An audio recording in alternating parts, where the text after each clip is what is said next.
A student's overview of the ageless wisdom was carefully compiled from the following books by Alice A. Bailey. A Treatise on Cosmic Fire. Esoteric Psychology, Volumes 1 and 2. Esoteric Healing. Esoteric Astrology. The Rays and the Initiations. Students are encouraged to download the free PDF version of this overview by following the link in the video's description, or to order a printed copy at cost from thebookpatch.com, but are advised to read the original, unabridged books in order to gain deeper insight into the ageless wisdom. Students are also invited to join our online study group at facebook.com/groups/students of the ageless wisdom. Chapter 51 Esoteric Healing. 3 Major Laws of Health. There are 3 major laws of health and 7 minor laws. These work out in the 3 worlds, which is all that concerns you at this time. In all teaching to be given in the immediate future, the main emphasis will eventually be laid upon the technique of the etheric body, for that is the next step forward. The 3 major laws are: 1. The law controlling the will to live, a manifestation of the first aspect of the logos, will or power. 2. The law controlling equality of rhythm, a manifestation of the second aspect of the logos, love or wisdom. 3. The law controlling crystallization, a manifestation of the third aspect of the logos, the activity or foundational aspect. These 3 governing factors or laws manifest through the 3 major divisions of the human entity. 1. The will aspect manifests through the organs of respiration. Another of its expressions is the faculty of sleep. In both of these you have a repetition or an analogy in the microcosm of logoic manifestation and logoic pralaya. 2. The love aspect shows itself through the heart, the circulatory system and the nervous system. This is in many ways most important for you to understand, for it controls paramountly the etheric body and its assimilation of prana or vitality. This prana works through both the blood and the nerves, for the life force uses the bloodstream and psychic force works through the nervous system. These 2 departments of the human organism are those which cause the greatest amount of trouble at this time and will even more in the future. The race learns through suffering, and only dire need drives man to seek solution and relief. From the present standpoint of healing, man forms again a lesser trinity of importance. A. The dense physical body, of which science and medicine know much. B. The etheric body, which is the next field of endeavor, of experiment and of discovery. C. The astral body which, simultaneously with the etheric, is the next object for scientific control. The science of psychology will work here. 3. The activity aspect, which manifests primarily through the organs of assimilation and elimination. I seek here to emphasize one point. Just as our solar system is developing the love aspect, which is the second aspect, and just as the human being is polarized in the astral body, which is the reflection of that second aspect, so the second of the 3 above-mentioned departments of the human organism, the etheric, is the one of paramount importance. Up to date it has been the transmitter primarily of astral energy to the physical body. This is now in process of changing.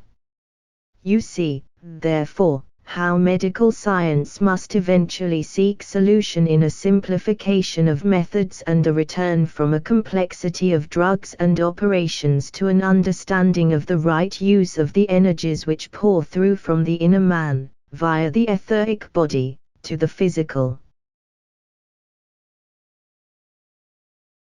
End of page 260. By the development of goodwill, which is the will of good intention and motive, will come the healing of diseases of the respiratory tract, lungs and throat, the stabilizing of the cells of the brain, the cure of insanities and obsessions, and an attainment of equilibrium and of rhythm. Longevity will ensue, for death should be the recognition by the soul of work consummated and pralaya earned. It will only take place later at long and separated periods, and will be controlled by the will of the man. He will cease to breathe when he has finished his work, and then will send the atoms of his body into pralaya. That is the sleep of the physical, the end of manifestation, and the occult significance of this is not yet comprehended. By a comprehension of the laws of vitality, and in this phrase are comprehended the laws governing prana, radiation and magnetism, will come the healing of the diseases in the blood, of the arteries and veins, of certain nervous complaints, lack of vitality, senile decay, poor circulation and similar ills. This too will result in the prolongation of life. The laws of electrical energy will also be better understood in this connection. By the understanding of right methods of assimilation and elimination will come the healing of diseases connected with the bodily tissues, the stomach and bowels and the male and female organs of generation. It will someday be understood that these latter are only another system of assimilation and elimination, centered this time in the feminine aspect or woman, for again remember that this is the second or love system. The order is thus: A. The first system was masculine. B. The present system, the second, is feminine. C. The third system will be hermaphroditic. The causes of disease summarized. In every occult consideration of disease it must be accepted as a basic proposition that all disease is a result of the misuse of force in some earlier life or in this. This is fundamental. In connection with this I would remind you of some statements I have earlier made on this matter. 90% of the causes of disease are to be found in the etheric and astral bodies. Wrong use of mental energy and misapplied desire are paramount factors, yet with the bulk of humanity still in the Atlantean stages of consciousness, only 5% of the prevalent diseases are due to mental causes. The percentage varies with the development of the race and its evolution. Disease is therefore the working out into manifestation of undesirable, subjective conditions, vital, emotional and mental. Everything concerning the health of man can be approached from three angles. A. That of the personality life, of this we are learning much. B. That of humanity as a whole, this is beginning to be appreciated. C. That of the planetary life, of this we can know little. All disease is caused by lack of harmony between form and life, between soul and personality. This lack of harmony runs through all the kingdoms in nature. The bulk of diseases are of A. Group origin. B. The result of infection. C. Malnutrition, physically, subjectively and occultly understood. Diseases for the masses, for the average citizen, for the intelligentsia and for disciples differ widely and have differing fields of expression. The three major groups of diseases for the first two classes are tuberculosis, the social diseases and cancer. The two major diseases for the intelligentsia and for disciples are heart complaints and nervous diseases.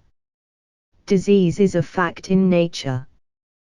When this is accepted, men will begin to work with the law of liberation, with right thought, leading to right attitudes and orientation, and with the principle of non-resistance. Of this non-resistance, the overpowering willingness to die, which is so frequently a characteristic of the final stage immediately preceding death, is the lowest manifestation. Non-resistance psychologically governs coma. The law of cause and effect, or of karma, governs all disease. This embraces individual, group, national and total human karma. End of page 261. Diseases due to the life of discipleship. Disease originated from the following four causes. 1. It is the result of blocking the free life of the soul. 2. It is caused by three influences or sources of contamination. A. Ancient mistakes, so-called sins and errors of the individual concerned, committed in this life or another earlier incarnation. B. Human taints and predispositions, inherited in common with all the rest of humanity. C. Planetary evil, incident to the point achieved by the planetary logos and conditioned by planetary karma. 3. It is conditioned by the forces emanating from the plane upon which the man's consciousness is primarily focused. 4. The five major types of disease, with their allied and subsidiary effects, can and do produce results where the disciple is concerned. He is not immune until after the third initiation. The diseases of mystics. The disciple is seldom tubercular, except when karmically conditioned, nor is he prone to succumb to the social diseases except as they may affect him physically through his sacrificial life of service. Contagion can affect him but not seriously so. Cancer may claim him as a victim, but he is more liable to succumb to heart complaints and to nervous trouble of some kind or another. The straight mystic succumbs more to purely psychological situations connected with the integrated personality, and therefore incident to his being focused largely on the astral plane. The disciple is more prone to mental difficulties and to those complaints which are concerned with energy and are due to fusion, either completed or in process, of soul and personality. The first cause which I listed earlier in this treatise was summed up in the statement that disease is the result of the blocking of the free life and the inpouring energy of the soul. This blockage is brought about by the mystic when he succumbs to his own outforms, created constantly in response to his mounting aspiration. These become barriers between him and the free life of the soul and block his contact and the consequent resulting inflow of soul energy.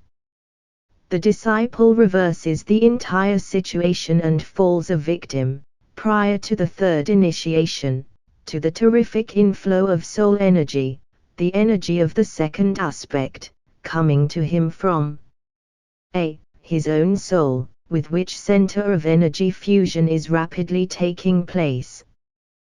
b. his group or the ashram with which he, as an accepted disciple, is affiliated. c. his master, with whom he has spiritual relation and to whose vibratory influence he is ever prone. d. the hierarchy, the energy of which can reach him through the medium of all the three above factors. All these streams of energy have a definite effect upon the centers of the disciple, according to his ray and his specific polarization in this incarnation. as each center is related to one or other of the glands, and these in their turn condition the bloodstream, and also have a specific effect upon the organic structure within the range of their vibratory influence, i.e. the stomach, close to the solar plexus, and the heart, close to the heart center, etc., you will see how it is possible that the major diseases from which a disciple can suffer, which are unique and confined primarily to advanced humanity, will be the result of overstimulation, or the inflow of energy to one particular center, producing excessive and localized trouble. To these conditions the mystic is not so prone unless he is rapidly becoming the practical mystic or occultist. This is a definite transitional cycle between the mystical attitude and that more definite position which the occultist assumes. I shall not therefore deal with the diseases to which mystics fall heir, except that I would like to point out one interesting fact: the mystic is ever conscious of duality. He is the seeker in search of light, of the soul, of the beloved, of that higher something which he senses as existing and as that which can be found. He strives after recognition of and by the divine. He is the follower of the vision, a disciple of the Christ, and this conditions his thinking and his aspiration. He is a devotee and one who loves the apparently unattainable, the other than himself. End of page 262. Only when he becomes the occultist does the mystic learn that all the time the magnet which attracted him, and the dualism which colored his life and thoughts and which gave motive to all he sought to do, was his true self, that one reality. He recognizes then that assimilation into and identification with that one reality enables duality to be transmuted into unity and the sense of search to be transformed into the effort to become what he essentially is, a son of God, one with all sons of God. Having accomplished that, he finds himself one with the one in whom we live and move and have our being. The spiritual technique, however, is entirely different. The personality problem and the process of delving into the subconscious are ignored, because the conditions which are undesirable are regarded as the result of lack of soul contact and of soul control. The patient, if I might so call him, is taught to take his eyes, and consequently his attention, away from himself, his feelings, his complexes and his fixed ideas and undesirable thoughts, and to focus them upon the soul, the divine reality within the form, and the Christ consciousness. This could well be called the process of scientific substitution of a fresh dynamic interest for that which has hitherto held the stage. It brings into functioning activity a cooperative factor whose energy sweeps through the lower life of the personality and carries away wrong psychological tendencies, undesirable complexes, leading to erroneous approaches to life. This eventually regenerates the mental or thought life, so that the man is conditioned by right thinking under the impulse or the illumination of the soul. Law 4. Disease, both physical and psychological, has its roots in the good, the beautiful and the true. It is but a distorted reflection of divine possibilities. The thwarted soul, seeking full expression of some divine characteristic or inner spiritual reality, produces within the substance of its sheaths a point of friction. Upon this point the eyes of the personality are focused, and this leads to disease. The art of the healer is concerned with the lifting of the downward focused eyes unto the soul, the healer within the form. The spiritual or third eye then directs the healing force, and all is well. Diseases of disciples.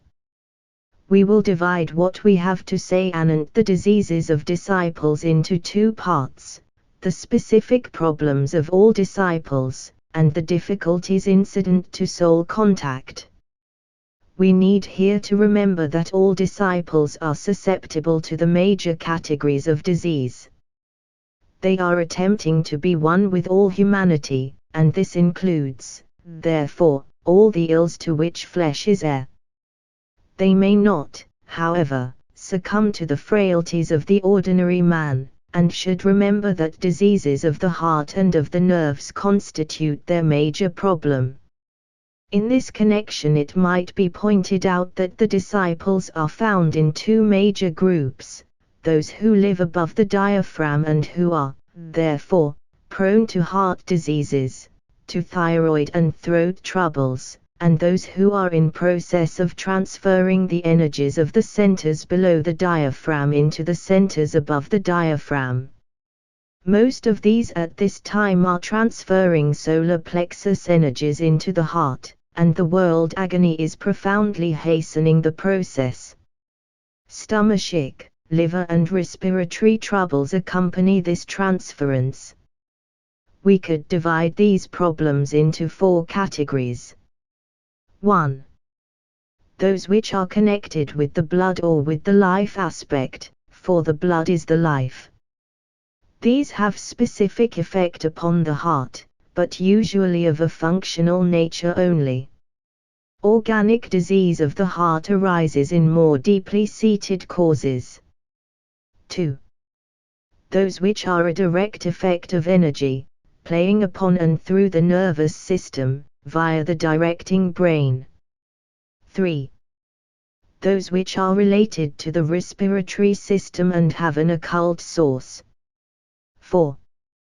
Those which are specifically due to the receptivity or the non-receptivity, to the functioning or the non-functioning, and to the influence of the center. Necessarily, these fall into 7 groups, affecting 7 major areas of the body. For the average disciple, before there is complete soul control and monadic direction, the major directing agent, via the brain, is the vagus nerve, along which the energies, entering via the head center, are distributed to the rest of the body. End of page 263. It should be remembered in this connection that all disciples are energy centers in the body of humanity and are in process of becoming points of focused, directed energy. Their function and activity always and inevitably produce effects, results, awakenings, disruptions and reorientations in the lives of those around them. In the early stages, they produce this unconsciously, and hence frequently the results on those they contact is not desirable, nor is the energy wisely directed, deflected or retained. Intelligent intent must lie behind all wise direction of energy. Later, when they are learning consciously to be and are becoming radiatory centers of healing force, consciously directed, this informing and then transmitted energy is more constructively employed along both psychological and physical lines. Nevertheless, in any case, the disciple becomes an effective influence and can never be what is esoterically called unnoticed in his place and minus impact on other souls. His influence, emanation and forceful energy inevitably produce problems and difficulties for him. These are based on the human relations which he has karmically established and the reactions of those he contacts, either for good or for ill. A. The problems arising from the awakened heart center of the disciple are perhaps the commonest and frequently some of the most difficult to handle. These problems are based on living relationships and the interplay of the energy of love with the forces of desire. In the early stages, This inflowing love force establishes personality contacts which veer between the stages of wild devotion and utmost hate on the part of the person affected by the disciple's energy. This produces constant turmoil in the disciple's life, until he has become adjusted to the effects of his energy distribution, and also frequent disruption of relationships and frequent reconciliations. When the disciple is of sufficient importance to become the organizing center of a group, or is in a position to begin to form, esoterically, his own ashram, prior to taking some of the major initiations, then the difficulty can be very real and most disturbing. There is, however, little that can be done by the disciple, except to attempt to regulate the outgoing energy of love. The problem remains fundamentally that of the one affected. The adjustments, as I have remarked above, have to be made from the other side, with the disciple standing ready to cooperate at the first indication of a willingness to recognize relationship and intention to cooperate in group service. This is a point which both parties, the disciple and the person reacting to his influence, need to consider. The disciple stands ready, the responsive party usually withdraws or approaches according to the urge of his soul or of his personality, probably the latter in the early stages, and eventually the trying time of difficulty is ended. There are also difficulties and problems of a more subtle nature arising from the same cause, but not localized in certain definite human relationships. A disciple serves, he writes and speaks, his words and influence permeate into the masses of men, arousing them to activity of some kind, often good and spiritual, sometimes evil, antagonistic and dangerous.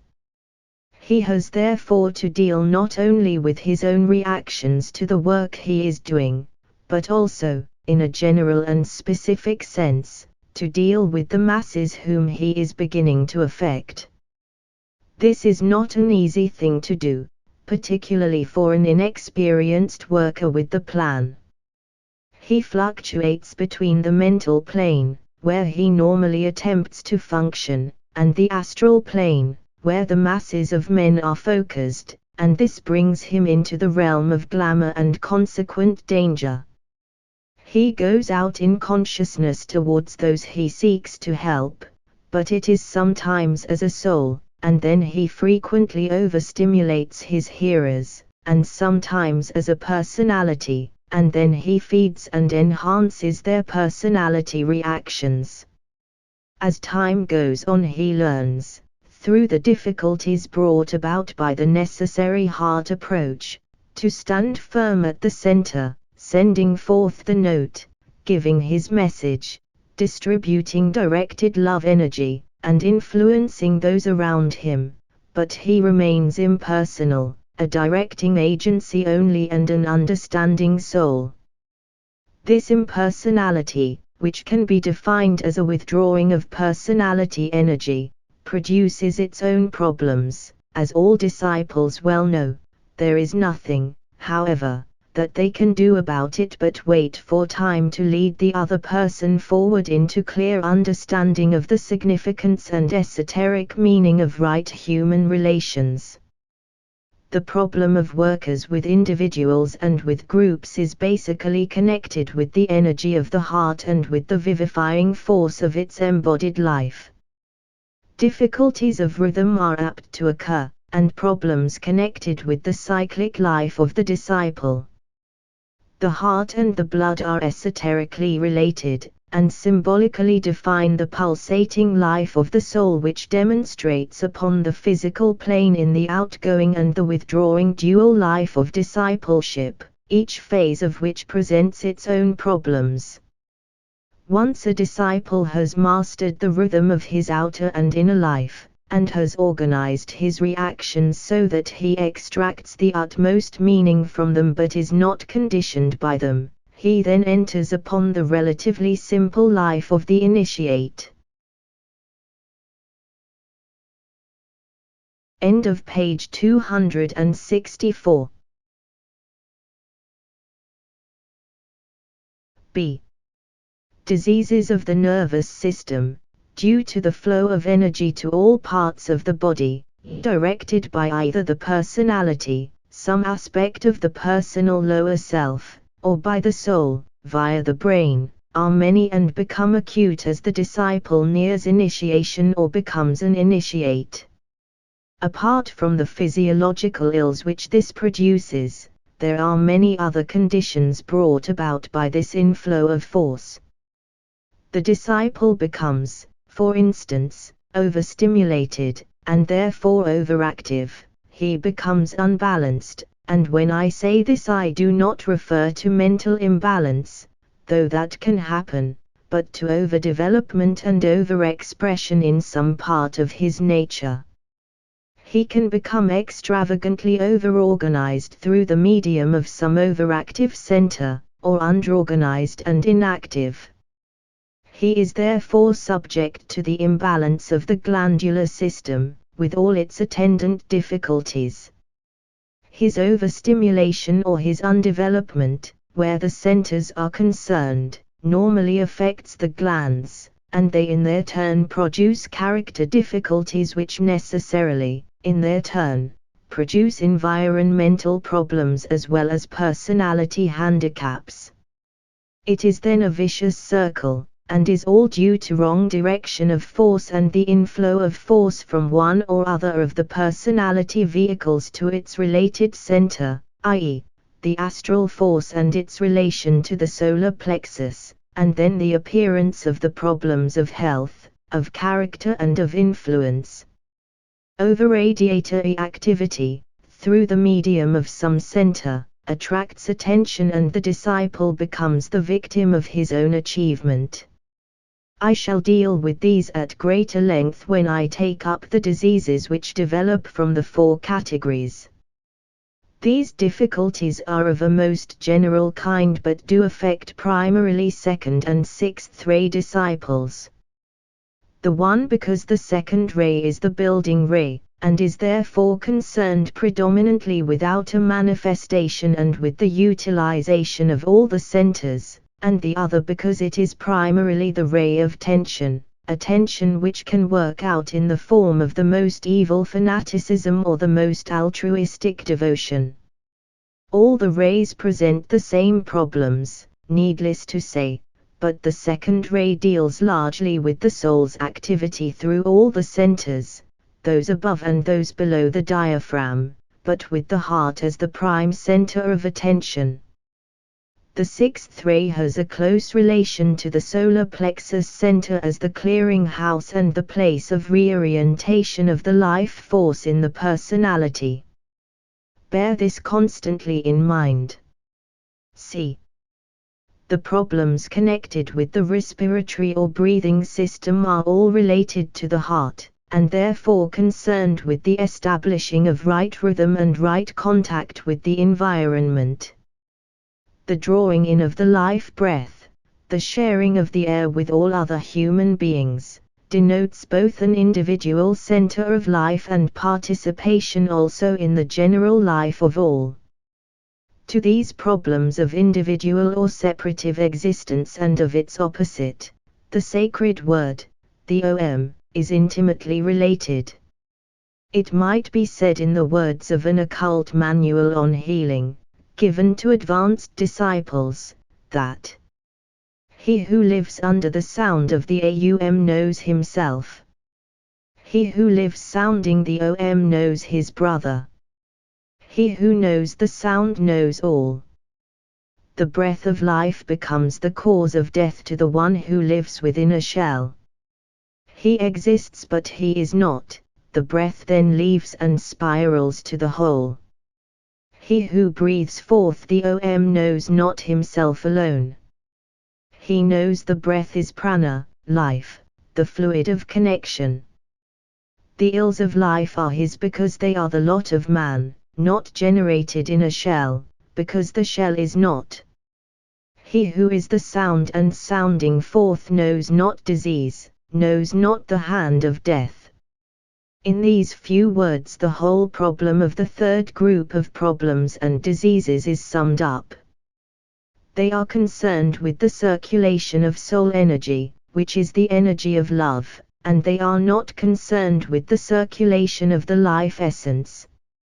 These two basic energies, as they play upon the forces of the personality, bring about the bulk of the problems to which humanity falls heir.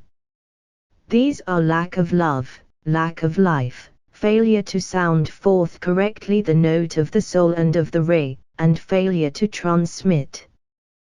The secret of constituting a pure channel, to use mystic but not occult phraseology, is considered in the first group of problems, and the establishing of right relation by right sounding forth of the attractive note of the soul, is considered in the last two groups. End of page 265. D.